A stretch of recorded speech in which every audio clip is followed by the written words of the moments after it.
పరమేశ్వర పరంధామ, నీ అవ్యాజ కరుణా కటాక్ష వీక్షమునకు పాత్రమైన ఈ ప్రపంచమునందు సర్వకాల సర్వావస్థ ఎందు సర్వజనులు చల్లగా కాచి కాపాడే సర్వేశ్వర నిన్నేమన్నుతింతునయ్యా. పలుకు మాటలో పలుకు మాటలో మాటలో భావమందు భావమూలమైన హృదయ పద్మమందు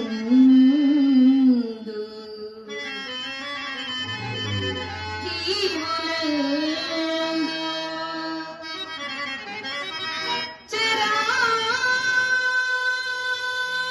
చరాచర సృష్టియందు ఎందు చూసిన కనిపించు ఈశ్వరుండు. ఆ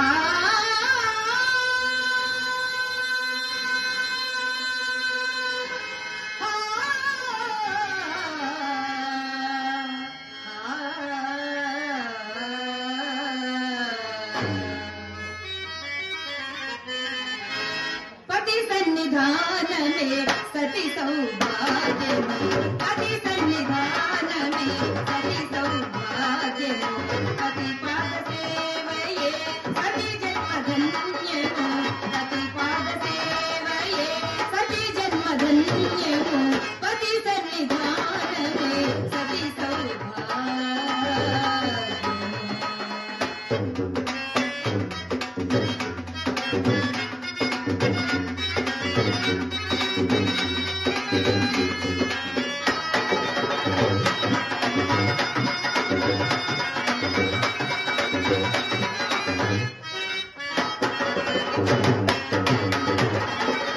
కలిమిలో లేమిలో కష్ట సుఖములలో, కలిమిలో లేమిలో కష్ట సుఖములలో పతియను శరణమే సతి సౌభాగ్యము.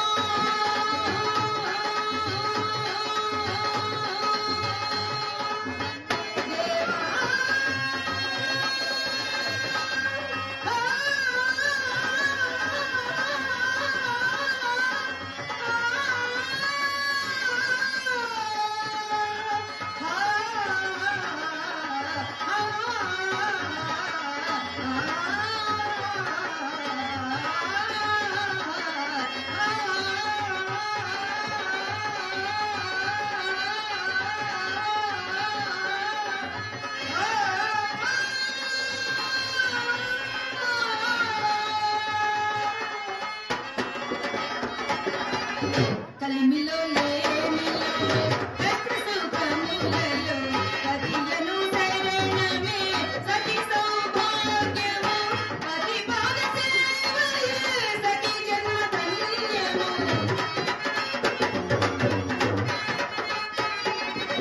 పతి పాద సేవయే సతి జన్మధన్యము, పతియే సతికి సర్వదైవము, పతియే సతికి సర్వదైవము, పతి సన్నిధానమే సతి సౌభాగ్యము, పతి పాద సేవయే సతి జన్మధన్యము, పతి పాద సేవయే సతి జన్మధన్యము, పతి సన్నిధానమే పతి సన్నిధానమే పతి సన్నిధానమే సతి సౌభాగ్యము.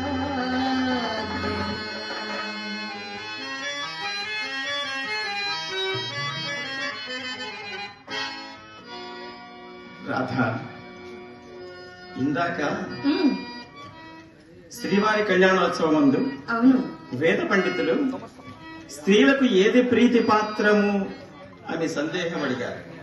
దానికి ఈ గానామృతంతో ఈ పాటతో చక్కగా సమాధానం చెప్పావు రాధ. నాదా, పతి అనురాగం సంపూర్ణంగా పొందిన పడకకి ఆనందము ఆహ్లాదము కాక మరి ఏముండదు స్వామి. కానీ నాదొక సందేహము. నిన్నటి పురాణ గోచలో మీరు వచించిన శ్లోకమునకు అర్థము వివరింపలేదు. అదే నా సందేహము. సరే రాధా, ఇందాక కళ్యాణోత్సవం బాగా తిలకించావుగా. పురాణం ఉపక్రమించే ముందు కాస్త భగవన్నామ సంకీర్తన చేద్దామా? తప్పనిసరిగా. అంతకన్నా మహద్భాగ్యం ఏమున్నది? వెంకటాద్రి సమం స్థానం బ్రహ్మాండే నాస్తి కించన వెంకటేశ సమో దేవో న భూతో న భవిష్యతి.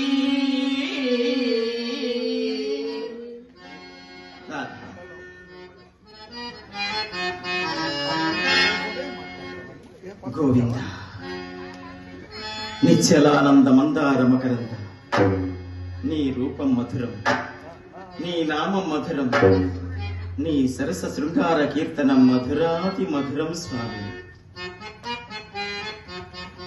ఏమకో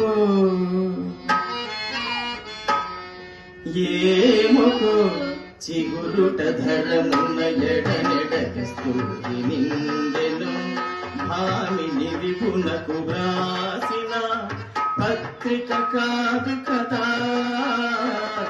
ఏమకో ఏమకో చిగురుట ధరమున ఎడనెడకస్తూరి నిందెను.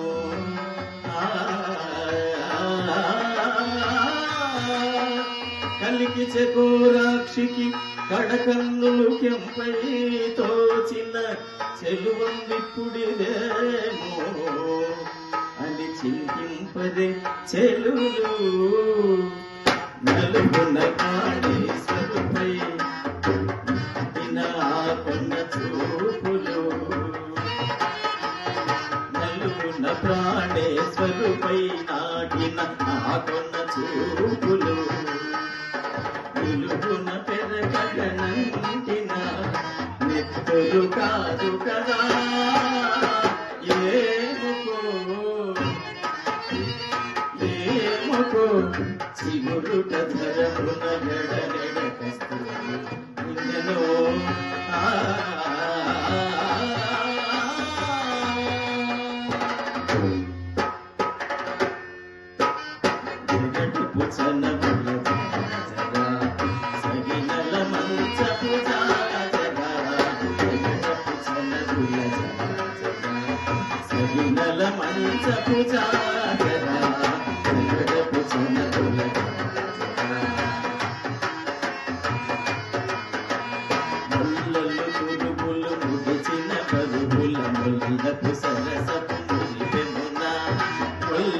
తురుగులు ముడిచిన బరువుల మురిదపు సరసపు మురిదెమున ధరులనపు పుడి నారదపతిపై చల్లేరతి వలజాజగ. చల్లనపు పుడి నారదపతిపై చల్లేరతి వలజాజగ.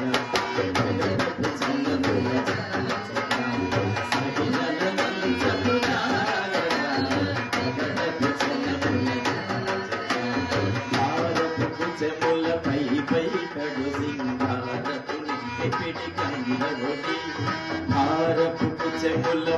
పై కడు సింగారపు కందఒడి చేరువపతిపై చిరునగ పడతుల సారకు చల్లేరు జాజగ. చేరువపతిపై చిరునగ పడతుల సారకు చల్లేరు జాజగ.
నిన్నటి పురాణ ఘట్టంలో మీరు వచించిన శ్లోకముకు అర్థం ఇవ్వట్లేదు. అది పతివ్రతాధర్మ. అదే అదే బాగా గుర్తు చేసావు రాధ.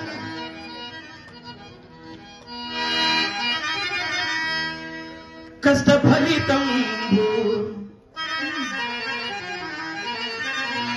కష్టభరితంబు బహుళ దుఃఖప్రదం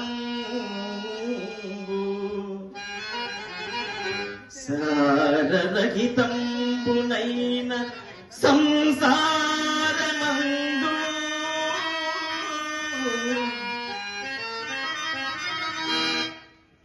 భార్యయను స్వర్గమొకటి కల్పనము చేసే పురుషుల నిమిత్తము పురాణ పురుషుడు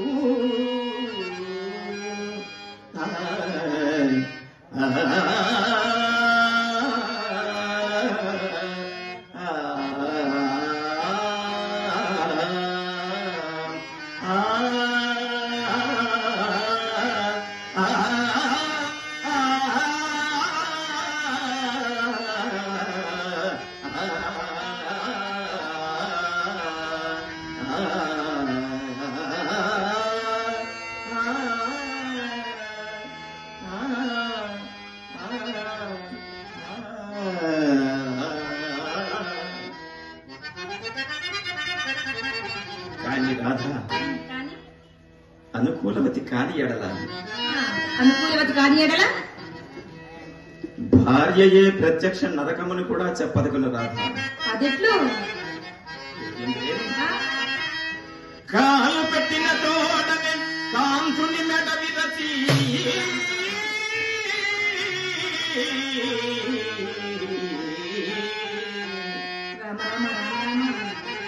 నిండు సంసారం రెండు చేసి తన పగడంత ఆర్జన పరుడైన పొరుగు పుల్లమ్మ కాపురం ఎక్కి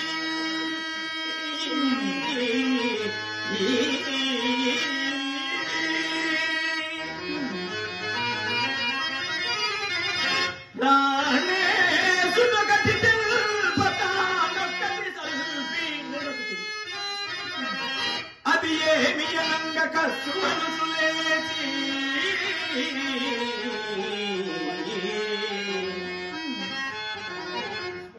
విభుడెందులకు అనేది విసిగి ఒక్కటి అన పెళ్ళు పెళ్ళున 10,000 గుప్పి పట్టచాలక పెనిమిటి ఇట్టయన్న వారికి ఏటికి నివది పరుగులెత్తి భర్త ఎముకలు గొరిగది భార్య తోడక పులము కంటే కృష్ణ కృష్ణ ఇక నరకము కలదే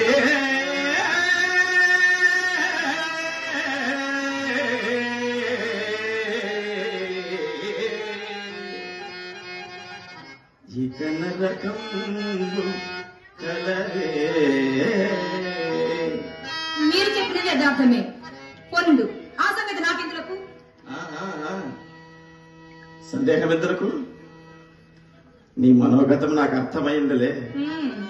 ఇంతవరకు మా ఆడవారిని దుయ్యబట్టారు, ఇక మీ మగవారి పరిస్థితి ఏమనియా? భార్యలను దుఃఖపెట్టు భర్తలు మాత్రము లేరని అని సందేహము? అట్టి మహానుభావులు ప్రబుద్ధులు మాత్రము లేరా? ఎందుకు లేరు రాధ? మరి మహానుభావులు చాలా మంది ఉన్నారు రాధ. అర్ధాంగలక్ష్మి అయినట్టి ఇల్లాలిని, ఈ అర్ధభాగమైన మమ్మలను అర్ధాంగలక్ష్మి అయినట్టి ఇల్లాలిని తమ ఇంటి దాసిగా కలసువారు.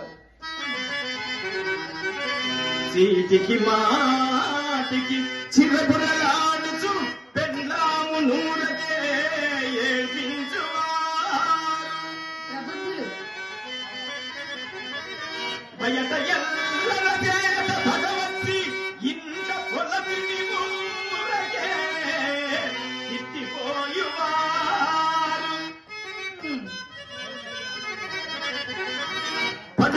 ప్రజల ఇండ్ల బానిసీంద్రై ధర్మపత్ని అన్నను మండిపడెడువారు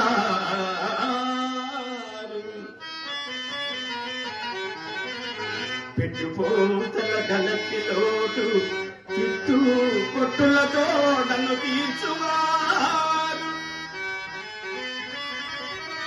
కళ్ళు కఠినలు హీనులు కలుషమతులు పురుషులలోన పెక్కండ్రు నిజము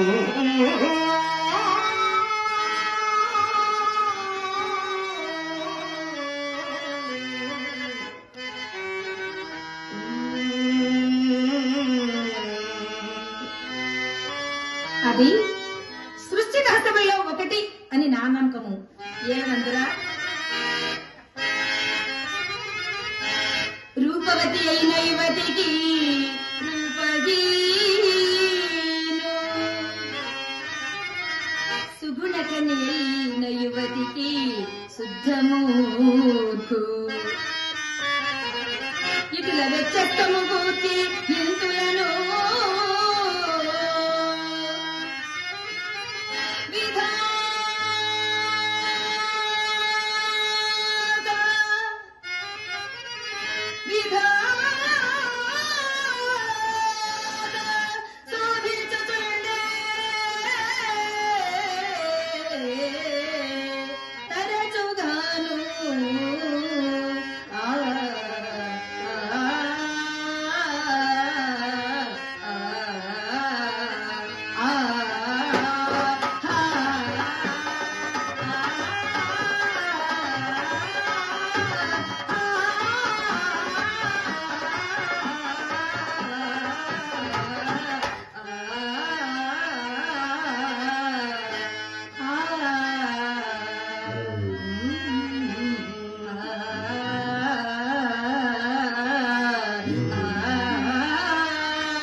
నన్ను అట్టి శోధన పాలు చేయక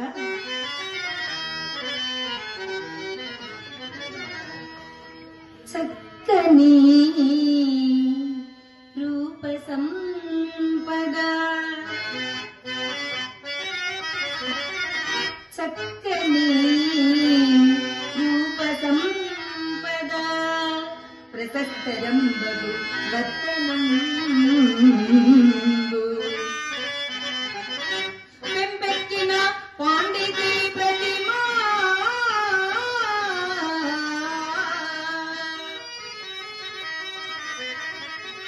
ఏ బగు ప్రేమ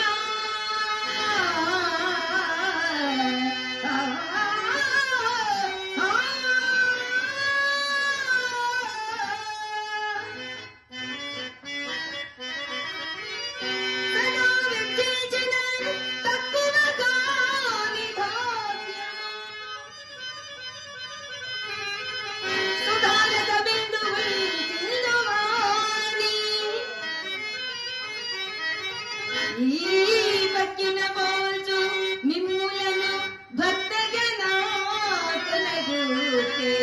సత్తుపై ఆ ఆ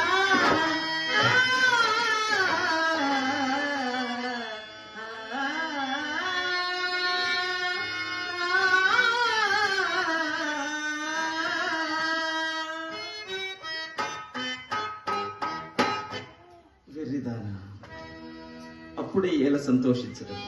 స్వామి కాలం అవిచ్ఛిన్నమైనది, వక్రబుద్ధి కలది. విధి ఎప్పుడు ఎవరిని ఏ విధంగా మారుస్తుందో ఎలా చెప్పగలము రాధా? అదేమిటి నాథ? మహామహులు, ధీరోదాత్తులు, వీరులు ఎంతో మంది ఈ సృష్టిలో కనుమరుగైపోయారు. మనమెంత రాధా? చూడు, ఘనుని ఘరిచందు కాటికా పరిజేతే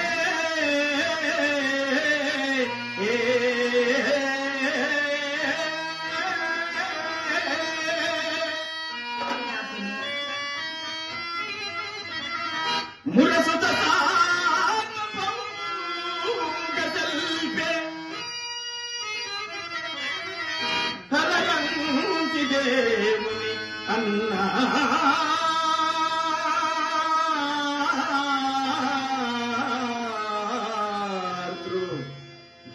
గావించే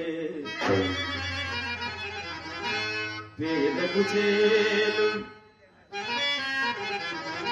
పేదకు చేలు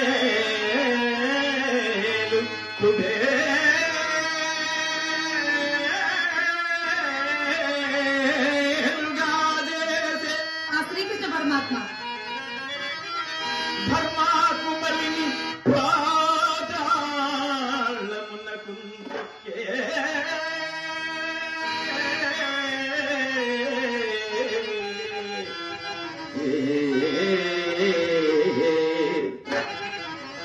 కలుషాత్మున ఋషి స్వర్గమునకెత్తే కలుషాత్మున ఋషి స్వర్గమునకెత్తే విప్రనారాయణుని విటునిగా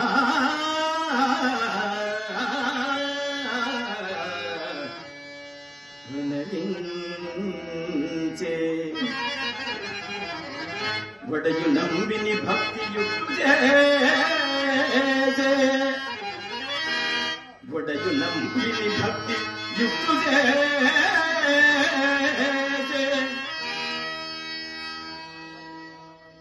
కానరాధ కాలమనా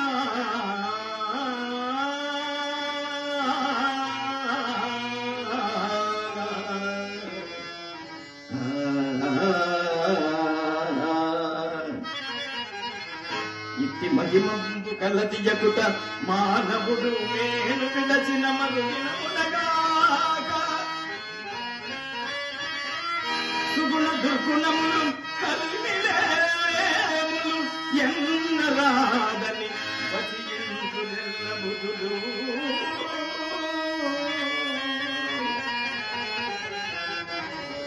వసించులు ఎల్ల బుధులు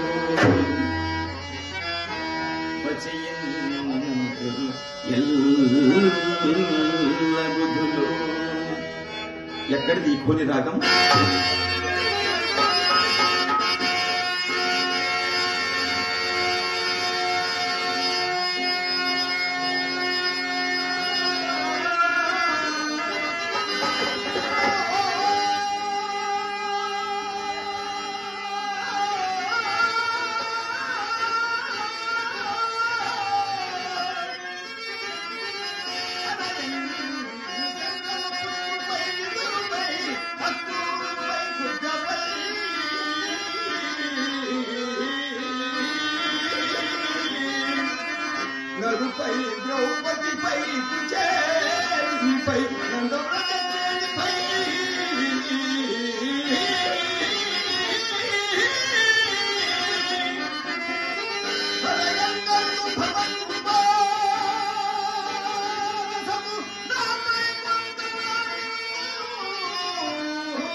అదిగో నేను అనుకున్నట్లే అన్నది. గుడిలోని బొమ్మల నిలువును కూర్చుండి పురాణములకు ఉపక్రమించినాను. అన్నయ్య ఇప్పుడే ఆరంభించినాము. అయినా నేడు ఇంత ఆలస్యమైనదేమి? అమ్మాయి నా అవస్థ ఏం చెప్పంటావు? ఏమో పైన బట్ట వేసుకొని నడవడానికి వచ్చేసరికి పడబెట్టిలో నుంచి పడిపోయినట్టు మీ ఆ వెనుకతుము ముందులకు మంచి తొందరు కదా అని మనస్సు సరి చేసుకొని వీధి ఊళ్ళకి వచ్చేసరికి నల్లటి పిల్ల ఎదురేదమ్మా. నల్లటి పిల్లే. ఆ పదలో పోయిపోయి మీ వదిన రెండు చిట్టి అవదని భయపడి దండం మీద వేసి చాప మీద రమ్మంతసేపు చర్చలు పడి మరలా ప్రయాణమై విధిమంలోకి వచ్చింది కదా. మరలా పుస్తకమా పుత్రమా? సందేహం ఏమిటదయ్యా, నమ్మిన ఆచారము లేదు. కొత్త గుండె చేత ముసుకుని చక్కగా మంచిది. అంతటా నాకు ఎక్కడైనా కోపం వచ్చింది మిత్రమా. ఆయనను రెండు దిశకరములు ఒక సుశకులతో సమానమన్నమాట ఇంటికి వచ్చి హరినామస్మరణ చేసుకుంటూ చక్కగా వచ్చినాను. ఆయన దుస్సగన పని కోరుకునే పోవురా మిత్రమా. అదెట్లు? ఏడుగడికి వచ్చేసరికి నా వాడు మాయమైన వెంకాయ లేడు. లేదు మిత్రమా, అది తెలియదు. కానీ మీ నాయన పట్టణమంతా విడిచి ఏంటి ఎవరి కాపురం ఎందుకు పెట్టినారో కానీ ప్రతిదినము వచ్చిపోయి మా వంటి వాడు మా కష్టంగా ఉన్నదయ్యా. అంతట గుర్తు బద్దనట్టు అరవగా ఆ పడవాడు ఏ కళ్ళు బాగున ఓడిపడి నన్ను పడవేసినాడు. ఆయన దుస్సగన ఫలము దైవం వల్లే మరలా ఇచ్చిన ప్రత్యక్షమైనదయ్యా. అదెట్లు మిత్రమా? ఎట్లేమిటి వినవలసిన పురాణము కొంత వికలమైపోయినది కదా. అదేం కాదే, ఇంకనూ నిన్నటి పురాణ ఘట్టం పతివ్రతా ధర్మంలోనే ఉన్నా. పతివ్రతా ధర్మంలా అవి అన్నయ్య ముఖ్యంగా కావలసినవి. అదే మించిపోయినందుకే నింత వ్యాకులు పడుతున్నాను. అదే మిత్రమా, స్త్రీలకు సంబంధించింది కదా, నీవు పురుషుడవు కదా, పతివ్రతా ధర్మం పట్ల నీకెందుకు ఇంత వ్యాకులం? అనుకున్నాను మీకు ఆ సందేహం వస్తుందని. నాకు అనుకునుకోండివా, నా భార్యకు ఉపదేశించిన విత్తము ధర్మములు ఎవరు పరుపదేశించుడికే కదా. అమ్మాయి ఈ ఆయన చేతులకు రావాలని నీవు చెప్పినది యథార్థము. ఏదైనా ఇతరులకు బోధించినంత వరకే. ఇతరులకు మందు తెలుపంగా మిత్రమా, ఇతరులకు మందు తెలుపంగా ప్రతివాడులు వైద్య శాస్త్ర పరిపూర్ణుడే. ఇతరులకు నీతి గర్వంగా, ఇతరులకు నీతి గర్వంగా ప్రతిభా నీతి శాస్త్ర పారంగతుడే.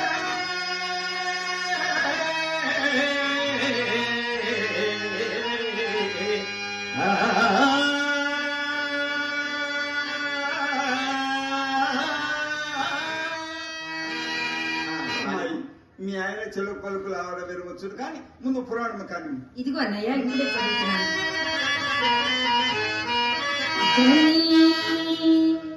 అదనుడు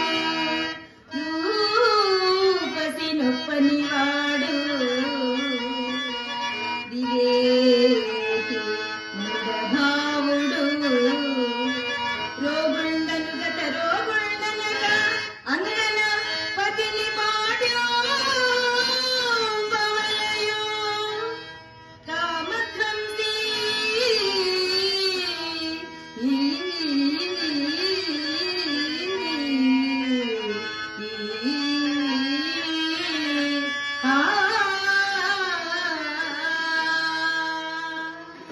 మిత్రమా, మా చల్ల ఎంత చక్కగా పడుందో విన్నావటయ్యా. వాహ్ వాహ్ వాహ్ వాహ్. వరహాలకెత్తైన పద్యం మిత్రమా. ఈ పద్యమును తర్వాత వల్ల వేసిన కాని పద్య భావం అంతయు అరటి పని నడిచినట్టు విడదీసి చెప్పండి. చెప్పమంతవ మిత్రమా. భర్త ధనవంతుడు కానిమ్ము, దరిద్రుడు కానిమ్ము. ఏమిటి? భర్త ధనవంతుడు కానిమ్ము, దరిద్రుడు కానిమ్ము, రూపవంతుడు కానిమ్ము, కురూపి కానిమ్ము, ఆరోగ్యవంతుడు కానిమ్ము, అనారోగ్యవంతుడు కానిమ్ము, భార్య భర్తను భక్తితో సేవించవలేనని దీని అర్థం లేదు. ఆహా. మహానుభావుడు కవి బ్రహ్మ ఏం పద్యం రాసినాడు మిత్రమా. ఆతడు ఇప్పుడు బ్రతిక ఉన్నచో హడదీసి పన్నెండు పంచదార నోట కోరకపోతున్నట్టయ్యా. నీకంతటి ప్రయాస అర్థం లేదు. ఈ పద్యం వినిపించింది మా ఇంటి నోళ్ళు మరీ లేవదు మిత్రమా. మా ఇంటి ఎదురు వ్యాపారి పంతులు మూడో పెళ్లి పెళ్ళాము. ఎన్నో పెళ్లి పెళ్ళామన్నయ్య? మూడో పెళ్లి పెళ్ళాము. కంటే కాసుల పేరు వాని పేర్లేమో నాకు రావు, కానీ నగలన్నీ వంటి మీద చేసుకుని గులాగి బొమ్మల అమ్మన గుమ్మంలో నుంచినప్పుడల్లా నాకు ఆ పిల్లని చూపి నేను అలాగా దిగవేసిపోతాడు. ఆ మాటలు మూతి విరుపులు, ముక్కు విరుపులు, రొసలు సామాన్య మా మిత్రమా. ఆ పైన నా కన్ను గుంట కన్నులుంటాయి, నా ముక్కు రొమ్ము కట, నా దవడలు చప్పిడి దవడలు, దగ్గరకు వచ్చిన పొడుగు కొంపట మాట్లాడమ్మాయి. అసలు నా రూపం చూచి పెళ్లి నాడే అసేపుడినట. ఏమిటి అలాగే తల పెంచుకుని కూర్చొని 10 పాటలు దొరికాయనట. భర్త ఎంత గ్రూపి అయినాడు. భార్య అతను కాళ్ళు కడిగి నెత్తను చల్లుకొని తీరవలసిన ప్రాణి విధముగా పోషించుండా. దానికి తగ్గేమో అన్నయ్య గారు, మా వదిన గారు కూడా చక్కగా చదువుకున్న వారే కదా.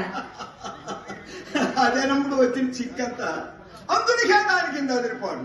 ఆయన ఇప్పుడు ఆడంగులు కారమ్మాయి మర్యాదలు మాసిపని, కట్టుబాట్లు కాలిపని, అడే మాటలు పదవి కలిసి ఎక్కువ సిగ్గులు ఏడగలిసి ఆయనకి మన వేషాలు పట్టులాంటి రోషాలు కన్సల్టించి రాద్ధాంతాలు సేవలు దాని సిద్ధాంతాలు. మిత్రమా, కొంతకాలం ఈ విధంగా గడిచించో మన మగవారు మర్యాద కదయ్యా.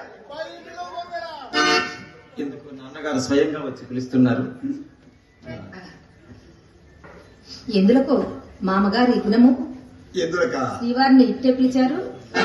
మన పురాణము మెంటగలపడం ఇది అంటే ఇందాక